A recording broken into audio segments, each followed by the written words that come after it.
Pakistan restaurant unity association की mini market Gulberg में press conference जारी है। बराह रास्त लिए चलते हैं जी हमारे पैसे कौन देगा।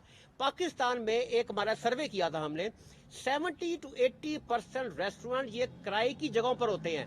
जो लैंडलॉर्ड है, प्राइवेट लैंडलॉर्ड है, वो परेशान हो गया कि 15 दिन जब ये रेस्टोरेंट बंद रहेगा तो मुझे रेस्टोरेंट का मालिक किराया देगा कि नहीं देगा। और गवर्नमेंट की जुल्म की एक और इंतहा बताता हूं आपको मैं।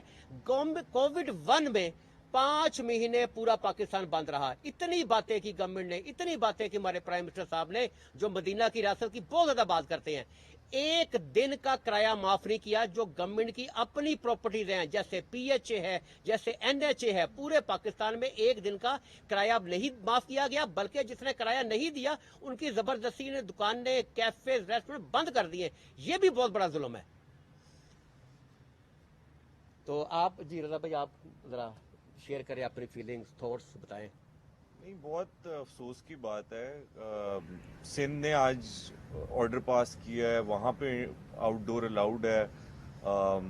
हमारी गुजारिश यही है कैप्टन उस्मान जिन्होंने ये हेड किया है डिसीजन, इसको फौरी तौर पे चेंज किया जाए। ये बहुत ज्यादती वाली बात है कि आप एक तरफ 300 की शादी अलाउ करते हैं और रेस्टोरेंट जहाँ पे आपने टेबल पे प्राइवेटली बैठ के खाना खाना है वो चीज़ अलाउड नहीं है। रेस्टोरेंट्स में आउटडोर कैपेसिटी इज ओनली 20%।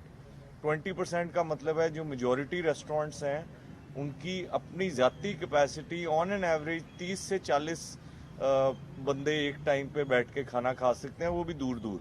आप उसको अगर अलाउ नहीं करेंगे, हम लोग क्या करेंगे एज एन इंडस्ट्री? क्या हो रहा है हमारे साथ पिछले 1 साल से? जैसे आमिर साहब ने जिक्र किया है, गवर्नमेंट का तो हमें कोई